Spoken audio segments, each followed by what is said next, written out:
Muy buenas noches y bienvenido a un nuevo programa de debate este día lunes 12 de agosto. Tenemos para esta noche dos temas interesantes que tratar. Uno son los recursos que se han presentado ante la Sala Constitucional por la elección de los magistrados del Tribunal Supremo Electoral. El otro tema, el anuncio del presidente Bukele, que en menos de 100 días de su gobierno, o sea, en 27 días, habrá CICIGs en El Salvador. Son los dos temas esta noche. Hemos invitado a tres destacados abogados que presento inmediatamente. Salvador Enrique Anaya, quien es abogado constitucionalista y además uno de los que ha puesto recursos por la elección de los magistrados del Tribunal Supremo Electoral. Buenas noches, Quique. Buenas noches, Quique Nacho. Anaya. Eres conocidísimo como Quique Anaya. Claro, claro. Es que ese en realidad es mi nombre, ¿eh? Sí, ese es tu nombre. Ese es en realidad mi nombre. No, muchísimas gracias por la invitación para hablar sobre estos temas jurídicos tan interesantes y de interés para la población. Por supuesto. También nos acompaña Humberto Sáenz, quien es presidente de Acción Ciudadana. Buenas noches. Buenas noches, Nacho. Un gusto tenerte por acá. Un placer. Y también está con nosotros José Miguel Arévalo, que es presidente del Centro de Estudios Jurídicos. Buenas noches. Muchas gracias, Nacho, por la oportunidad. Bienvenido. Feliz de estar acá. Bueno, vamos a saludar a quien hace posible este primer segmento de debate, la Central de Seguros y Fianzas. Durante 30 años hemos consolidado nuestro liderazgo en fianzas. Somos expertos en seguro de personas, seguro de daños, fianza segura. Nuestro servicio es de calidad, ágil y oportuno. Alcancemos juntos nuestras metas, porque los salvadoreños no nos dejamos vencer. 3 décadas de desarrollo. La Central de Seguros y Fianzas. Por 30 años, su centro de confianza.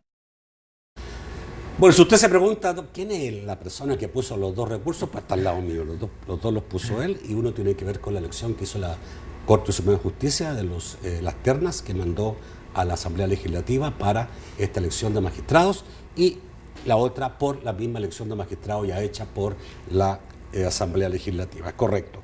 Tú has dicho básicamente que estos recursos la demanda se presenta por elección inconsulta porque no existió publicidad de la deliberación.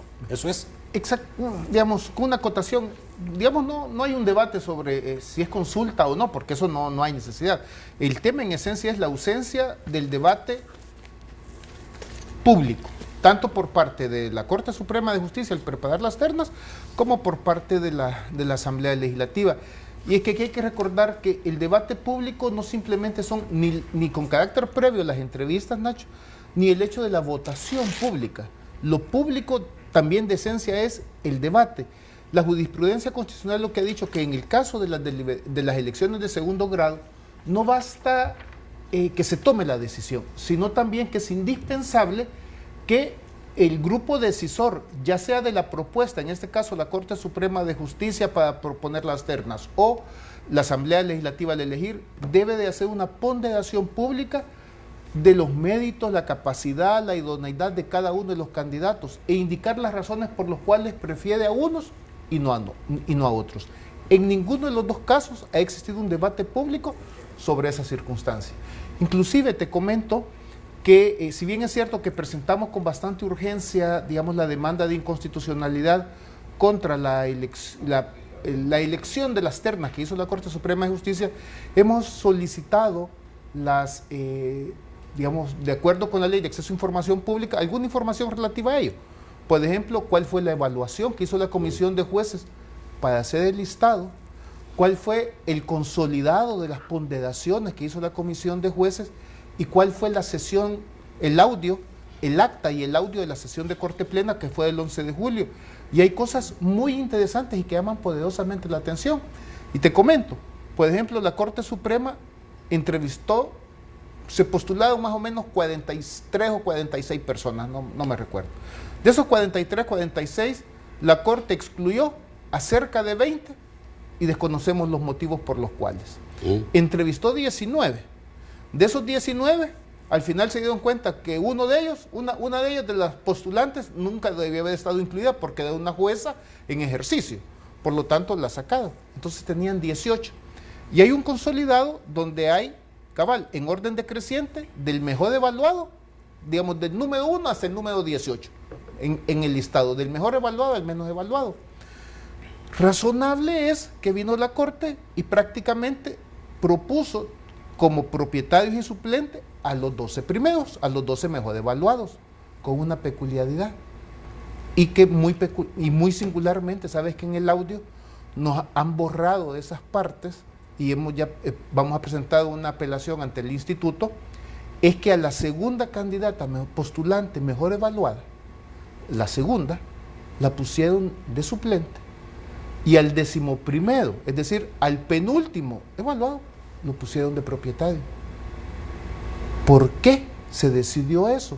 Al interior de la Corte Suprema se desconoce. ¿Por qué? Porque el debate precisamente no es público, ¿no? La elección en la Corte la hacen los 15 magistrados. Los 15 magistrados. Y se hace en Corte Plena. En Corte Plena, así es. Pero en privado. Pues lo que debe de entenderse es que debe hacerse público. Inclusive, tú decir que hace... Por lo menos que a los audios oficiales. No, pero no solamente los audios, es que cuando lo hace debe de hacerlo, digamos, en forma pública. En este caso, te comento, hace 5 el fallo años, de la sala anterior. Te comento, hace 5 años la Sala de lo Constitucional declaró la nulidad, dejó sin efecto una elección del listado de candidatos a magistrados que había hecho el Consejo Nacional de la Judicatura, precisamente porque el debate y la deliberación y la votación no fue pública. La anuló y obligó al Consejo Nacional de la Judicatura a hacerlo. Ya. Hoy resulta que la Corte Suprema hace lo que le toca que hacer, solamente que lo hace en privado. Okay. ¿No? Entonces, y en la Asamblea Legislativa es básicamente lo mismo, que el debate, porque no hay ninguna duda que cada partido político, por ejemplo, podía presentar ternas. Puede presentar ternas. Pero ¿por qué de los 3, por ejemplo, por qué de los 3 candidatos que presentó Gana se eligió a la señora y no a los otros 2 candidatos? ¿Por qué de los 3 candidatos que presentó Adena se eligió al señor Wellman y no a cualquier otro candidato?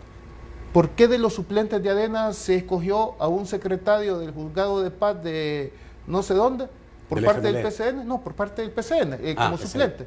A un secretario del juzgado de paz, no, que ese ha sido el cargo público más alto que ha tenido, secretario de un juzgado de paz, y no a los otros candidatos. Igual en el FMLN. ¿Por qué al señor Olivo y no a los otros 2 candidatos? Bueno, FMLN tenía más experiencia Olivo, ¿no? Bueno, pero entonces, que digan eso. Ok. Que digan eso.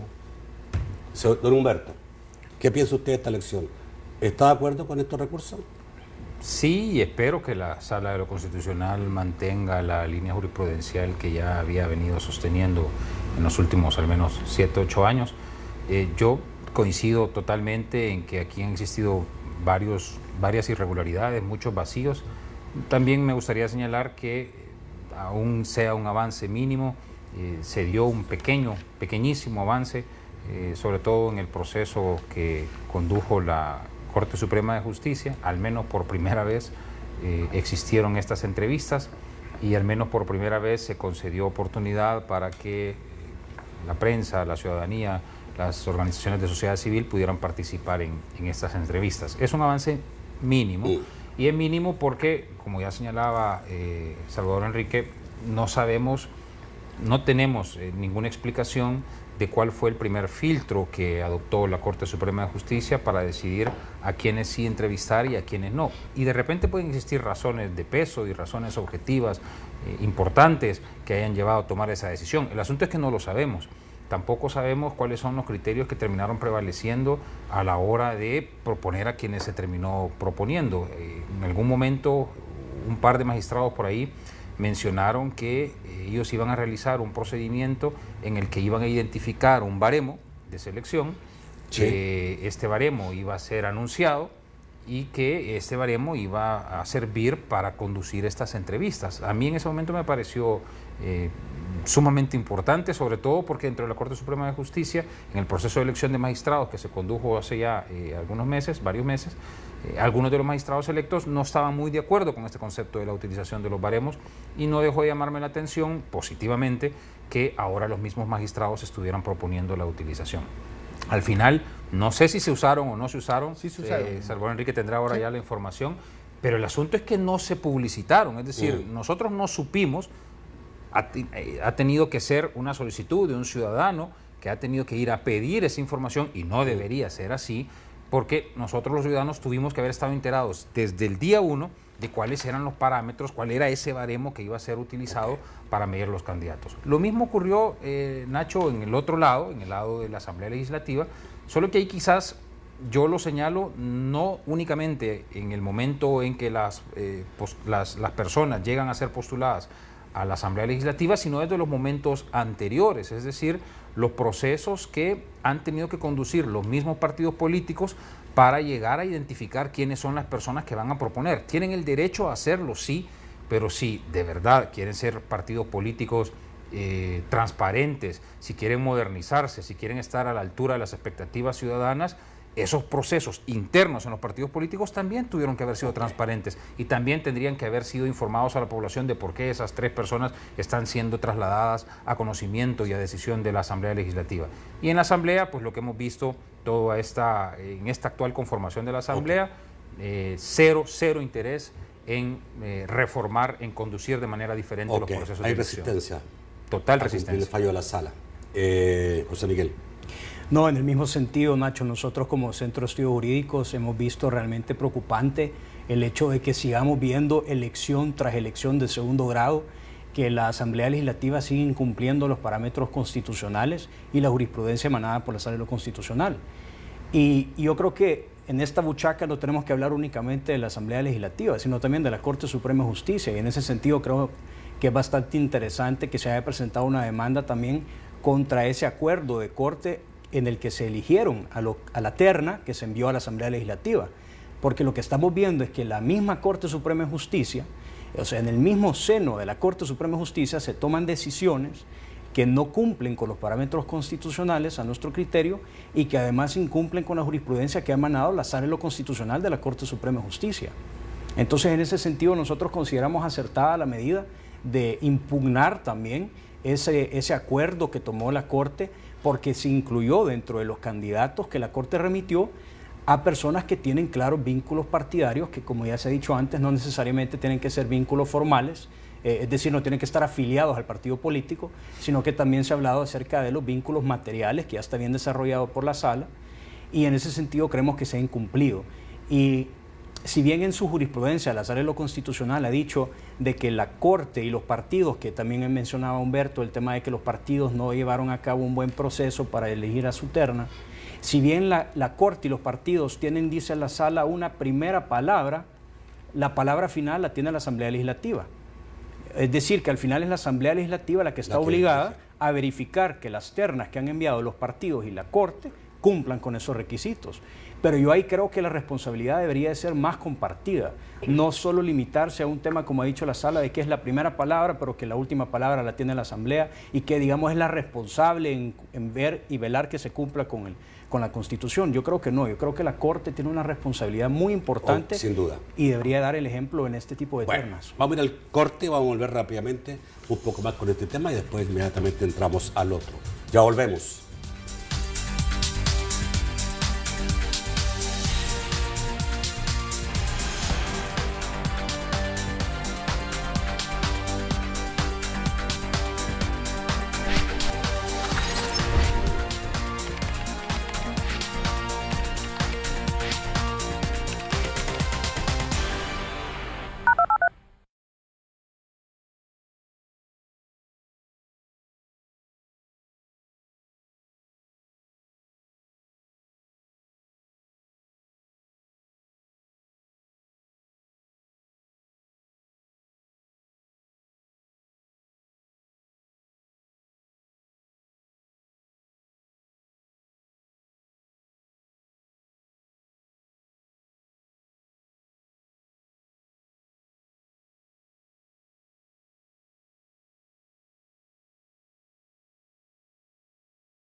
Bueno, le dejamos pendiente el anuncio de COSAVI porque se nos fue, pero lo tendremos en un segundo. Este segmento es gracias a COSAVI de RL.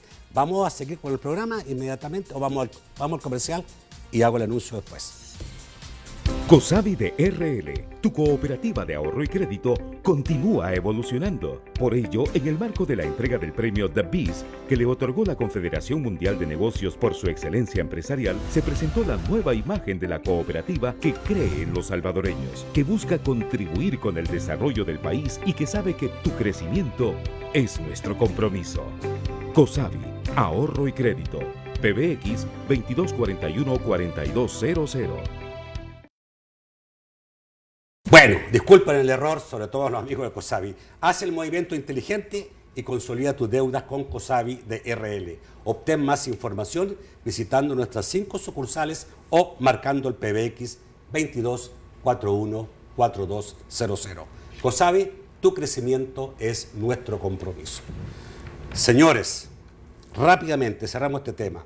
Acción Ciudadana cree que se deben presentar recursos impugnando el procedimiento completo más allá de irse hacia personas. ¿Por qué? Sí, porque nosotros no hemos hecho señalamientos a ninguna de las personas que han participado de este proceso, si bien reconocemos que de manera evidente en algunos casos no se cumple con los requisitos que establece la Constitución, pero nuestro señalamiento, como ha sido siempre, va más en función de todo el proceso, de la poca o nula transparencia que ha existido en el proceso, de inexistente explicación que hemos tenido tanto de la Corte Suprema de Justicia como de los partidos políticos y de la Asamblea Legislativa más adelante en explicarnos por qué se está eligiendo a unos y separando a otros. Sí hemos visto, por ejemplo, profesionales que al menos en apariencia podrían tener muchísimo mejor credenciales que otros que han resultado electos. Y lo que hubiéramos esperado es que, en este caso, los órganos electores nos hubieran explicado por qué es que se está decidiendo, por qué se están decantando por estas personas, a pesar de que había otras que, insisto, por lo menos de manera aparente, tenían muchísimo mejores credenciales. Okay. ¿Por qué a una persona que no ha tenido ninguna experiencia en materia electoral? Pero tú dices, mejor impugnar todo el proceso. Es que pensamos que debe ser así, que no debe atacarse la decisión de una persona en particular, por lo menos no en este caso, porque el vicio está presente en toda la decisión que ha sido tomada. Que pudiera derivar en un fallo a la sala donde impugne todo, o sea, donde resuelva que todo el proceso está malo. Sí. Y perfectamente podría hacerlo, ¿no? Y le da un plazo. Y habría que volver. En términos realísticos, crearía muchos problemas. Algunos van a empezar a decir que van a empezar tarde, que el calendario tiene corto tiempo para trabajar. Pero también, vamos a ver, la Corte Suprema de Justicia hizo el proceso de elección en una semana. O sea, la elección de las ternas lo hizo, comenzó el 24 de julio. Ajá. Y terminó el 30. O sea, cuando hay la voluntad de hacer las cosas se pueden hacer muy rápido y se puede. Ahora lo que falta es que además de rápido se hagan bien. Okay. Y la Asamblea Legislativa también eligió en menos de una semana. La Asamblea Legislativa en realidad eligió en 5 días. O sea, en una semana hábil eligió. Así que también seamos realistas, ¿no? El proceso eleccionario, bien es cierto que el próximo año hay que trabajar muy duro para preparar ya el proceso electoral del 2021, pero prácticamente en 15 días se podría hacer un muy buen proceso. Okay. ¿Sabes, Nacho? Solamente te comento. Realmente cuando uno mide el trabajo de la Corte, yo cuando escuchaba los audios y todo, lo que me daba era tristeza como ciudadano. ¿Sabes que la Corte Suprema de Justicia el 11 de julio, de las 3 horas que duró la sesión de Corte Plena, si bien es cierto que nos han borrado casi 1 hora del audio, ¿sabes que la primera hora se la pasaron discutiendo sobre cuál iba a ser el mecanismo de votación? O sea, van a elegir candidatos para el Tribunal Supremo Electoral y no sabían todavía, no habían previsto todavía cuál iba a ser el mecanismo de elección. Tú dices, pues mire, pues hay que estar preparado para hacer las cosas, okay, ¿no? José Miguel, llama la atención la reacción de Julio Olivo, quien fue presidente del tribunal y ahora fue elegido como magistrado, señalando que él se opondrá a un resultado adverso en la sala. Eso jurídicamente no tiene, digamos, ningún sentido, pero... Sí, bueno, el señor Olivo tiene todo el derecho de poder incoar cualquier tipo de proceso, como cualquier ciudadano lo tiene ante la sala, si él considera de que algunos de sus fallos deben revisarse, ¿verdad? O algunas de sus sentencias. Pero yo creo que la sala ha sido bastante clara, Nacho, y los fallos de la sala, lo que siempre se ha sostenido, y el Centro de Estudios Jurídicos ha sido muy firme en ello, es que los fallos de la sala se deben de acatar y se deben de cumplir. Y eso es lo que nos tiene aquí hablando nuevamente. Como decía, yo creo que elección tras elección de segundo grado ya parecemos como disco rayado, recordándole a los funcionarios que están involucrados en este proceso que deben cumplir con las sentencias, y nos estamos enfrascando básicamente en el tema de que el proceso no ha sido el adecuado.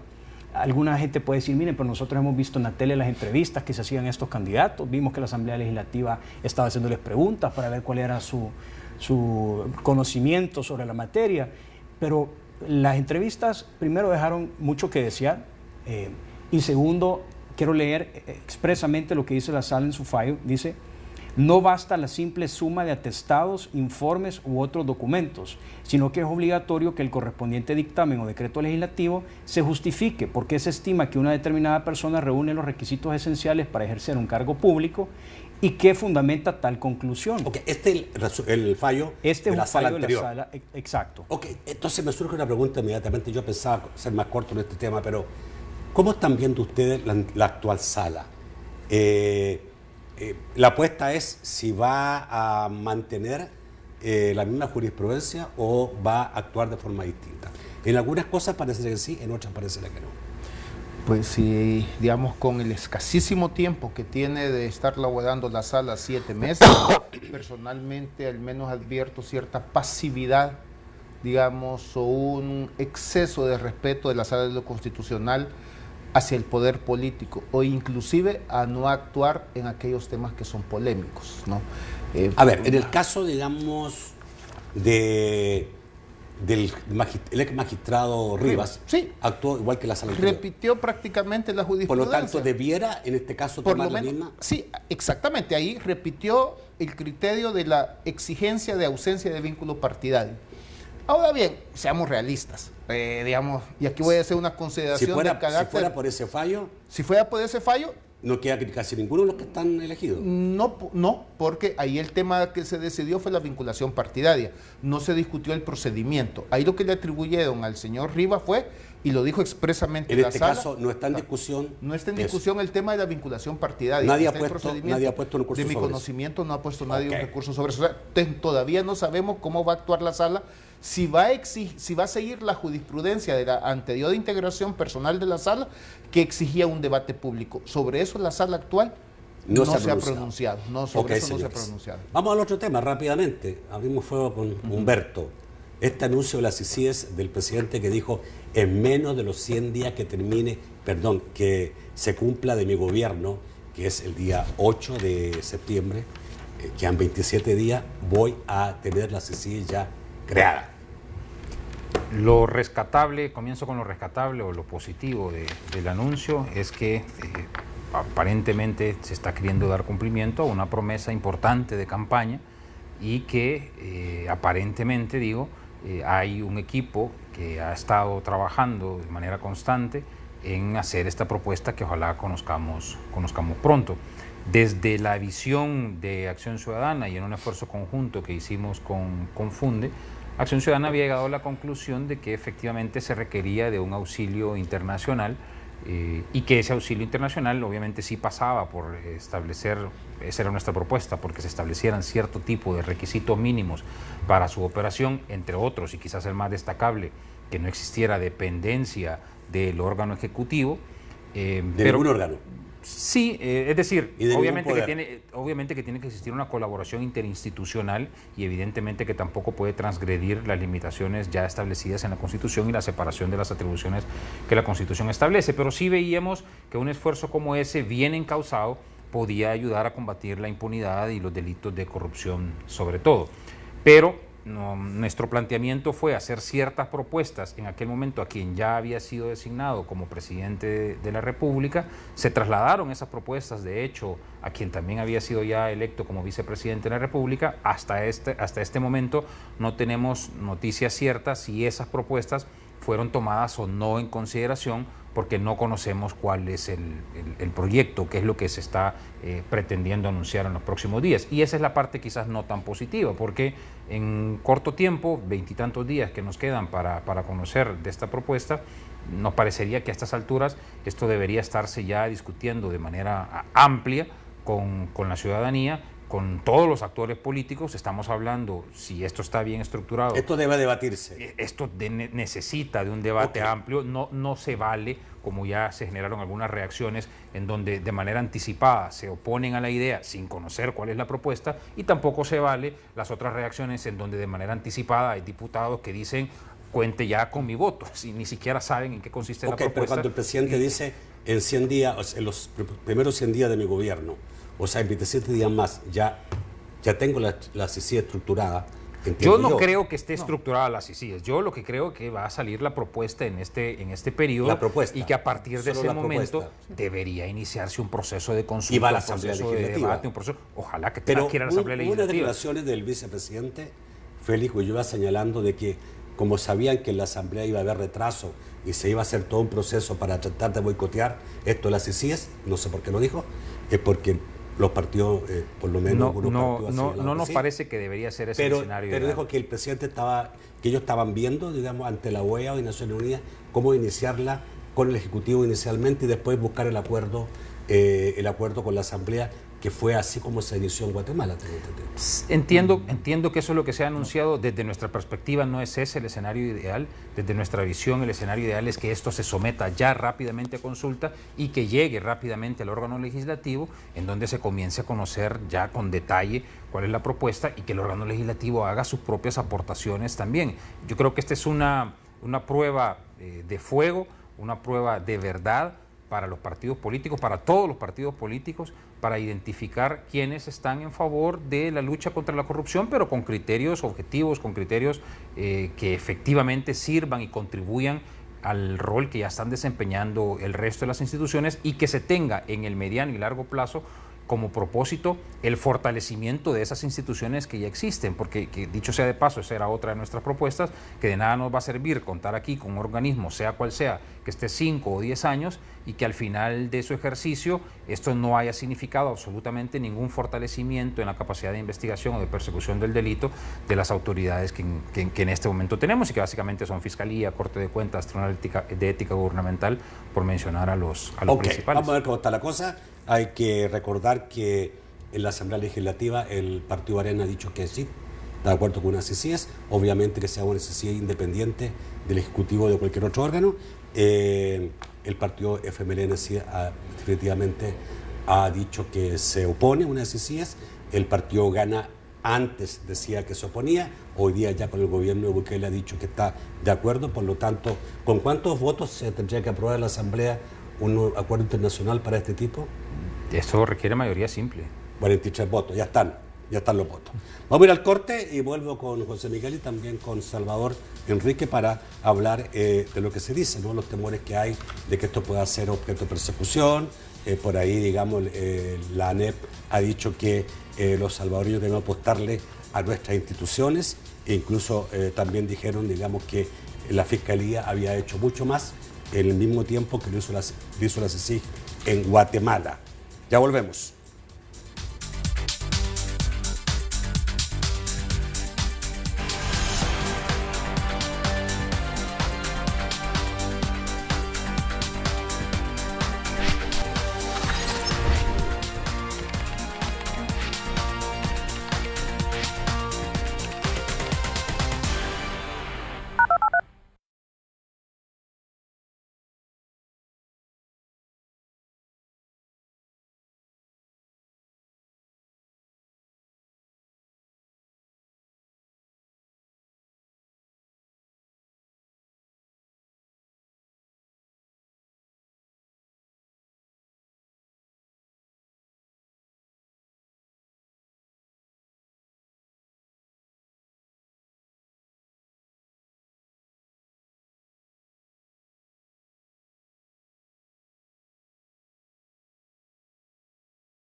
El tercer segmento de debate gracias a Sistema Fede Crédito.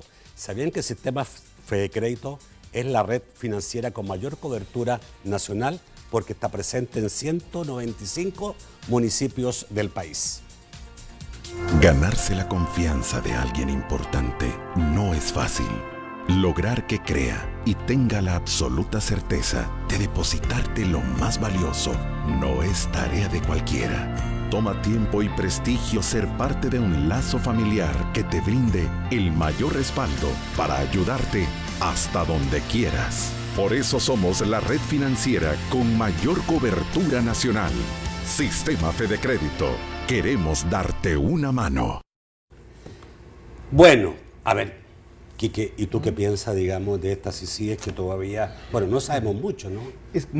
Pero sí es conveniente una CICIES para el país, no tenemos las condiciones, porque sí llama la atención esto que dice la NEP, que dice que primero debemos apostarle a una institución nacional, y ya estamos grandecitos, dice. El fiscal ha dicho que hay que potenciar la fiscalía y que aquí no se ha querido potenciar la fiscalía. Y es verdad, porque yo he visto durante muchísimos años que cuando se habla de presupuesto para la fiscalía es como que el Ejecutivo nunca ha querido aumentarle el presupuesto porque me imagino que querrá controlarla a través de esa manera.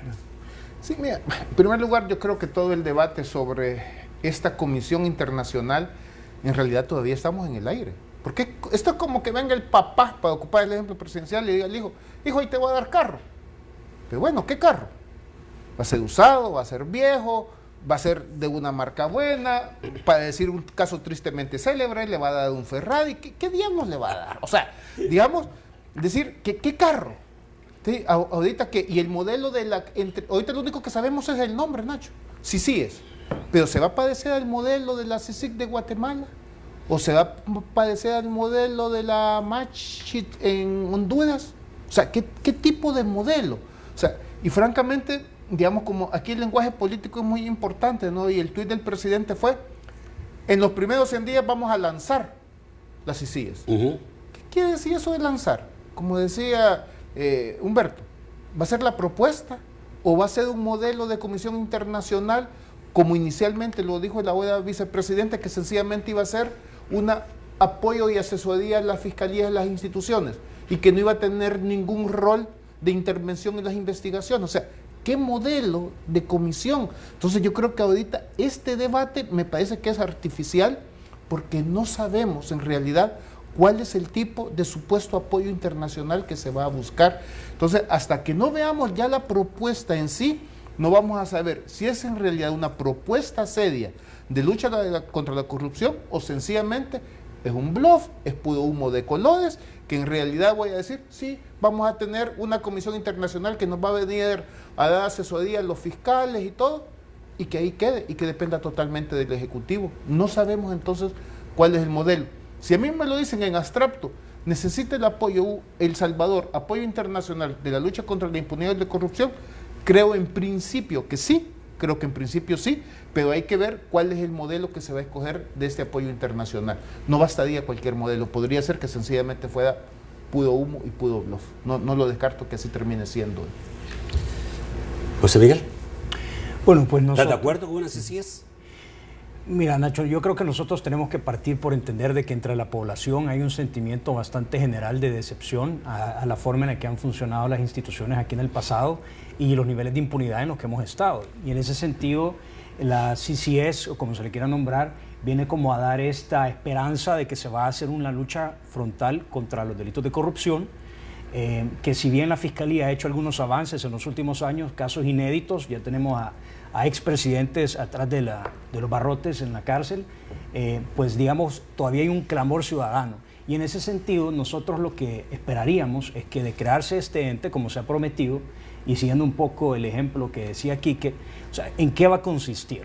Y lo único en lo que puede consistir un organismo como este es un organismo que se someta de forma estricta a los parámetros constitucionales, que sea un organismo que venga a respetar las atribuciones que ya tiene la Fiscalía General de la República y otros órganos del Estado, Y en ese sentido nosotros esperaríamos que este organismo, de ser creado, sea creado y diseñado con la intención de que desaparezca eventualmente. Es decir, que venga a fortalecer nuestra capacidad institucional para que cuando se vaya no sea una primavera en la que se tuvo un organismo que se dio un combate y luego se fue y quedamos igual. No, o sea, tiene que ser diseñada y creada con el objetivo de que eventualmente desaparezca, que sea nuestra institucionalidad la que funcione, porque quieras o no, el estar trayendo un organismo de este tipo es como reconocer, al menos tácitamente, de que localmente hemos fallado, ¿verdad? Que aquí no ha funcionado la institucionalidad. Entonces nosotros esperaríamos eso. Y otro tema importante es que este organismo tiene que mostrar total independencia de todos los órganos del Estado, de todos los poderes políticos, económicos, pero principalmente del órgano ejecutivo, que es su promotor. Esperaríamos que este ente, al ser creado, no vaya a convertirse en un apéndice del Ejecutivo, sino que venga un ente que realmente venga a fortalecer el combate de este tipo de delitos y que no vaya a cometer en algunos de los errores que también se vieron con la CICIG en Guatemala, ¿verdad? Que de repente veíamos que firmaba convenios con otros órganos como el Tribunal Supremo Electoral de allá, que presentaba reformas constitucionales para cambiar el proceso de elección de magistrados y una infinidad de cosas que se señalaron que la CICIG en Guatemala hizo. ¿Hubo un exceso o estaba determinado en la ley? No, se señaló que era un exceso, que no estaba dentro del mandato. Claro, o sea, hubo una interpretación por parte de ellos del acuerdo que se firmó con Guatemala y terminaron haciendo otras cosas. Yo diría de que aprovechándose de la popularidad con la que gozó, sobre todo al inicio, luego se dieron este tipo de riesgos que nosotros deberíamos evitar acá, pero claro, estamos a un mes de cuando supuestamente se va a hacer este lanzamiento.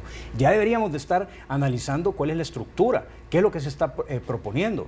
En Guatemala fue un instrumento, digamos, que se firmó por el Ejecutivo, pasó por el control del Legislativo, se ratificó y después incluso pasó por un control de constitucionalidad.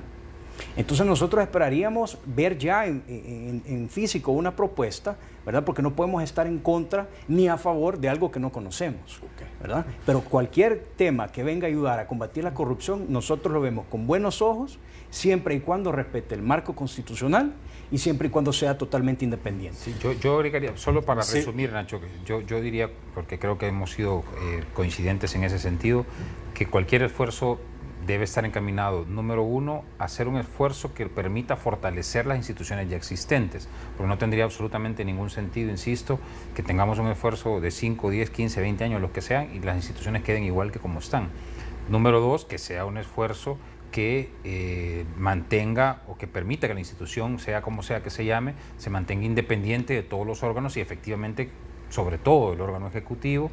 Tercero, y esta era una parte de la propuesta que Acción Ciudadana hacía, que para evitar estos excesos pudiera existir un mecanismo de control ciudadano también. Nosotros proponíamos la creación de una especie de observatorio institucionalizado de la ciudadanía a quien de manera permanente, recurrente, constante, se le esté rindiendo cuentas de qué es lo que está realizando también este órgano, como quiera que este se llame. Yo creo que si por lo menos esas tres condiciones se cumplen, se tienen en mente, cualquier propuesta que vaya encaminada y obviamente con el objetivo de combatir frontalmente la corrupción, cualquier propuesta que vaya encaminada a esto, con esas condiciones mínimas, tendría que recibir el apoyo de la ciudadanía y ojalá de los partidos políticos, de los actores políticos en general. Pero sí, hay que conocer primero la propuesta. No deja de ser un poco especulativo estarnos pronunciando a estas alturas cuando todavía no sabemos en qué va a consistir, ¿verdad? A ver, usted que es constitucionalista, un amigo televidente dice, de apellido Barahona, la CICIG es la pistola con la que solo se puede disparar a los últimos dos gobiernos del FMLN, por los que los actos de corrupción prescriben a los 10 años, o a los que están queriendo instalarla en el país. No, yo creo que en primer lugar, digamos, los delitos de corrupción no vencen a los 10 años. Creo que el ciudadano que está opinando se refiere al hecho que las investigaciones sobre enriquecimiento ilícito sí prescriben a los 10 años, pero las investigaciones sobre corrupción no necesariamente, digamos, vencen no vencen a los 10 años, ¿no? Y también, digamos, está lo de extinción de dominio, que también, digamos, hay varias vías, procesos de enriquecimiento ilícito, la materia penal y la vía de extinción del dominio para poder luchar contra la corrupción, ¿no?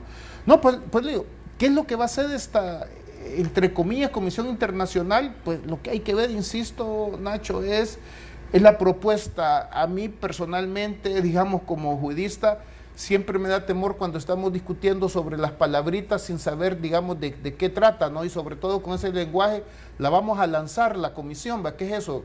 ¿Es pedrada? ¿Es qué? Pues, o sea, habría que ver cuál es en realidad, digamos, el contenido de esa comisión para podernos pronunciar en detalle. Y lo que hay que tener en esencia, como decía José Miguel y como dice Humberto, definitivamente es que sí es necesario que el país pueda luchar contra la corrupción.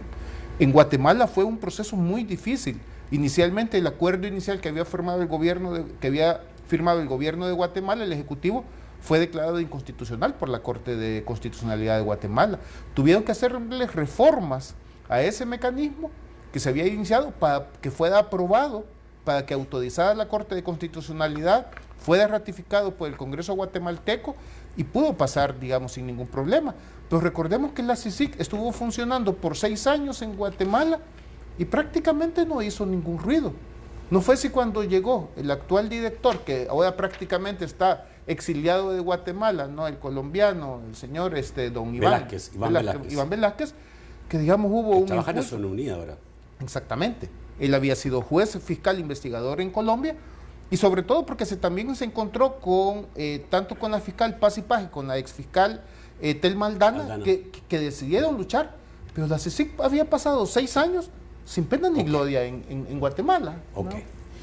Bueno, me da un dato importante, digamos, en esta discusión, este análisis, y es que el fiscal actual, el fiscal Melara, dijo hoy día, preguntado por el caso de las CICIES, que a 27 días que se cumple hoy día de que va a ser lanzada por el presidente de la República, a él no lo han llamado a casa presidencial.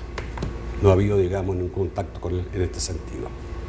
Sí, y eso es lo que nosotros estamos exhortando, en este caso al equipo del presidente Bukele, que comience a realizarse, porque juega un rol importantísimo, desde luego, la Fiscalía General de la República, y si se está armando una propuesta de esta envergadura, está claro que la Fiscalía General de la República debe estar involucrada en la discusión de la propuesta. Es decir, es un esfuerzo en donde una de las instituciones que debe resultar favorecidas al final de cuentas es justamente la Fiscalía General de la República, la Corte de Cuentas, como decía antes, el Tribunal de Ética, ojalá la creación de una organización, de un instituto que vele ahora por todos los temas de probidad, que serían como mínimo las autoridades que al final del proceso deberían resultar favorecidas con este esfuerzo. Entonces, lanzar la discusión a la palestra pública implica como mínimo que estas instituciones sean tomadas en consideración para realizar sus respectivos aportes a la propuesta que ojalá conozcamos pronto. ¿Sabes, Nacho? A mí lo que me da temor es que sea una propuesta que sea constitucional o jurídica o financieramente inviable y que después el discurso por parte del Ejecutivo sea, ya ven, yo quería hacerlo, pero todos los demás no me dejan. Por lo tanto, todos los demás son unos corruptos y están en contra de la lucha contra la corrupción. Porque eso también, o sea, no sabemos qué es lo que puede pasar.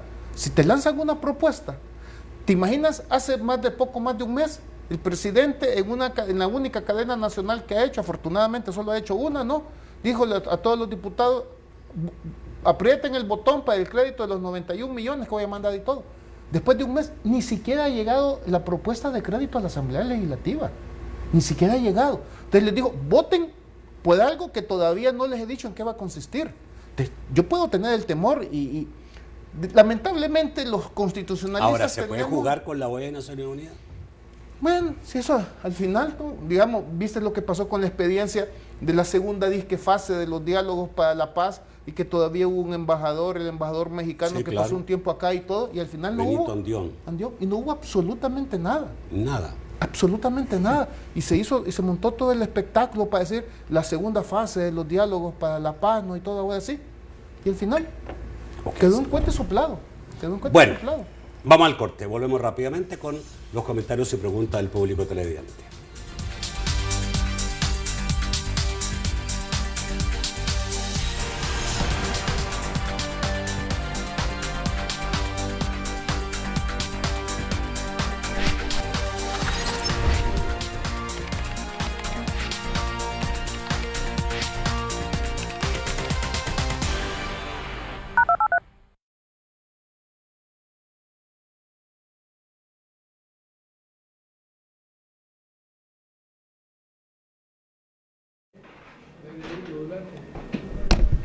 Está directo.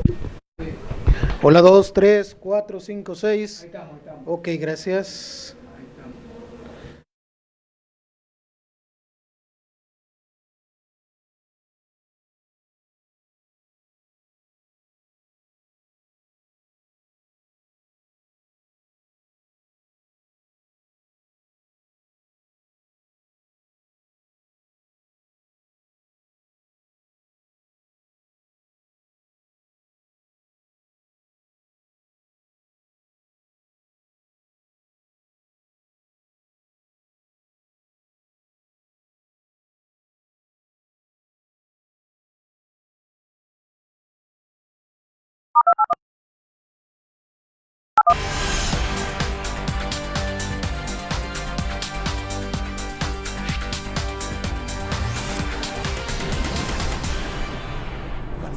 Vamos inmediatamente con Mao Hernández. Hoy está porque el señor Francisco Bonilla está de vacaciones, gozando merecidamente sus vacaciones. Mao, buenas noches. Nacho, excelentes panelistas, buenas noches. Vamos con las preguntas de nuestros televidentes y abrimos con Carmen Elena Aguirre. Pregunta: ¿qué opinan si el esposo de la presidenta es fundador de Gana? Esto en relación a la elección de magistrados del Tribunal Supremo Electoral.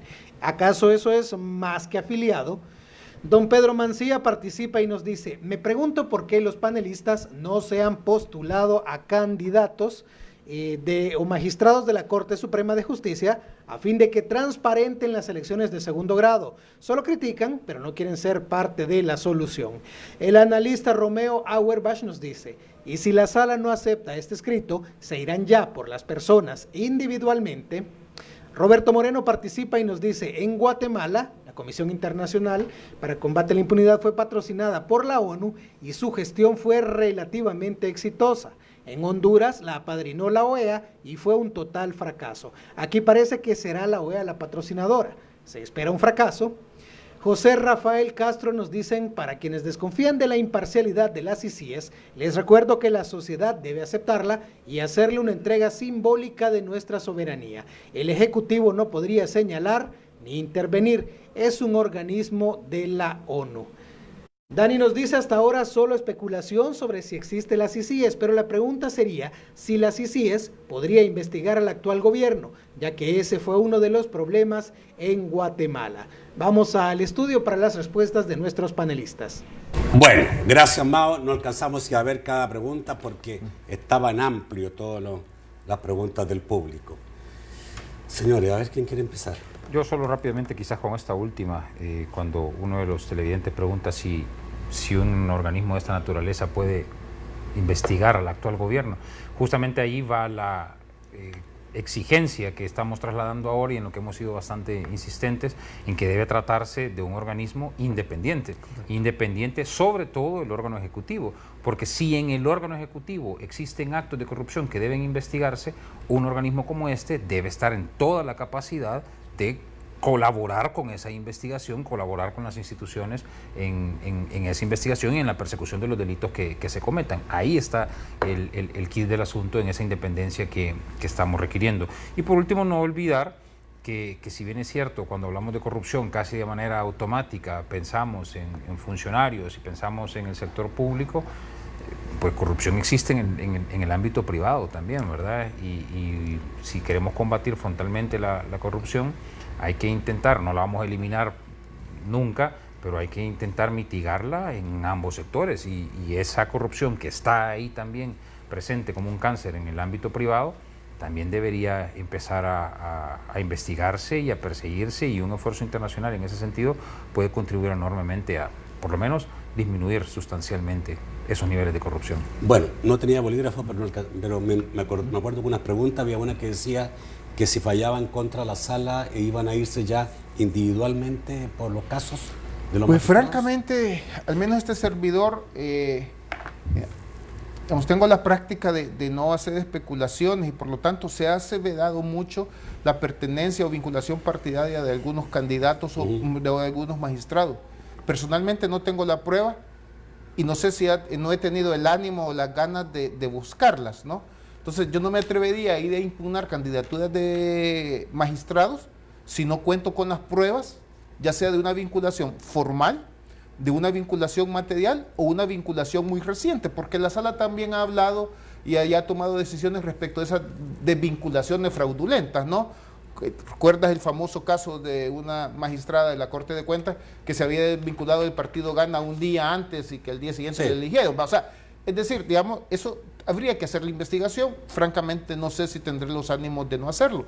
Y señalaban, digamos, que el hecho de que la actual presidenta del Tribunal Supremo Electoral es esposa de un fundador de Gana, pues a mí personalmente, pues eso no le inhibe a ella, ¿no? O sea, digamos, no tiene nada de malo que ella esté casada con alguien que sea fundador del partido Gana, mientras ella no esté vinculada al partido, ya sea orgánica o materialmente. Así que en ese punto no le veo problema. Así que en este momento, el problema es que la sala tampoco determinó en su fallo cuánto tiempo una persona debe estar desvinculada a un partido político. No lo ha dicho la sala. Porque hay veces que sacan candidaturas de hace 20 años atrás. Sí, no, pero ahí va a tener que decidirlo la sala, digamos, de acuerdo con la razonabilidad. Pues, o sea, digamos, ese sí era un ejemplo de libro, de decir me desvinculé el día previo, ¿no? O me desvinculé hace un mes, o me desvinculé hace 3 meses, porque entonces es evidente que el fraude es obvio, porque dice, bueno, ya me estoy pensando postular y por lo tanto ya lo platicamos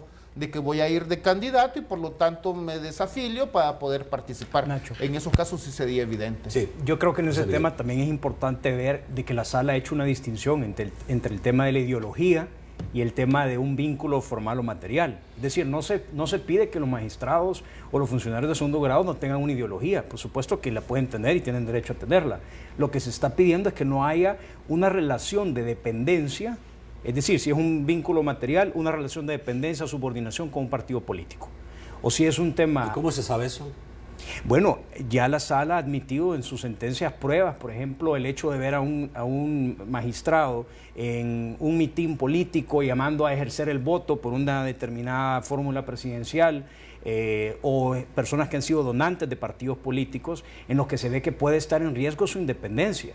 Y es que estamos hablando de un Tribunal Supremo Electoral. Yo creo que aquí la palabra que hay que destacar es que es un tribunal. Y un tribunal que no es independiente no es un tribunal que ejerce jurisdicción. Y eso es lo que se tiene que tener mucho cuidado, que sea un tribunal independiente de los partidos políticos. Y en ese sentido lo que se tiene que ver es que se cumpla con eso y además que se haya documentado el por qué o por qué no estas personas tienen esa independencia de los partidos políticos, que es tan importante porque es un tribunal que ejerce justicia en materia electoral y es además la máxima autoridad en temas electorales. Entonces, esa es la importancia. Y quisiera referirme también a un comentario que hacían sobre el tema de la CICIG, que se va a hacer la OEA, que se va a hacer la ONU, y los diferentes ejemplos que hemos visto, tanto en Guatemala como en Honduras, y los diferentes resultados que tuvieron. Pues es que esa es la pregunta. ¿Qué es lo que nos van a presentar acá? Yo creo que el hecho de que acompañe un organismo internacional puede ser una garantía, pero no es una garantía absoluta, ¿verdad? Tenemos que reiterar lo que estamos mencionando, que tiene que ser un ente que se someta al marco constitucional y que sea independiente de todos los órganos del Estado y, repito, principalmente del órgano ejecutivo que ha sido su promotor, ¿verdad? Porque lo que se genera ahorita al no haber reglas claras y una propuesta clara es incertidumbre. Y ya sabemos la afectación que la incertidumbre puede tener en un país, y lo que no queremos es que al final la medicina vaya a ser peor, ¿verdad? Entonces yo creo que en ese sentido esperaríamos que el presidente pueda presentar cuanto antes al menos un primer borrador de esta propuesta, claro, que se consulten a las autoridades, a la Fiscalía General de la República, a la Corte, y que al final, pues si se va a cumplir con esta promesa de campaña, tengamos algo que realmente venga a funcionar, que venga a respetar nuestro marco constitucional y, como decía antes, que se cree y diseñe para que eventualmente desaparezca.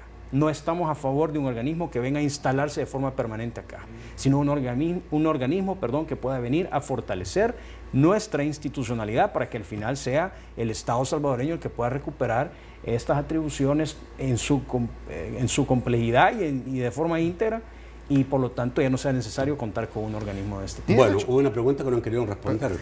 Si pueden... No, todavía me ya se está riendo Humberto, ya. No, todavía mira, el tema en Honduras, por ejemplo. En Honduras, como decía uno de los ciudadanos que comentó, el primer director de la misión contra la impunidad y la corrupción en Honduras renunció porque dijo que no lo dejaban trabajar. Y Cuando comenzó a querer trabajar ya, ¿qué es lo que hizo el Congreso de Honduras? Emitió una ley para decir que a los diputados que estaban en funciones no los podían investigar. Entonces, digamos, precisamente todo depende del modelo que se vaya a seleccionar, ¿no? Para eso, ¿no? Y todo. Y sobre la pregunta que no queremos contestar, yo puedo contestar por José Miguel. Yo la quería contestar para tirarle la bola. No tiene la edad. No tiene la edad. Bueno, Humberto tampoco.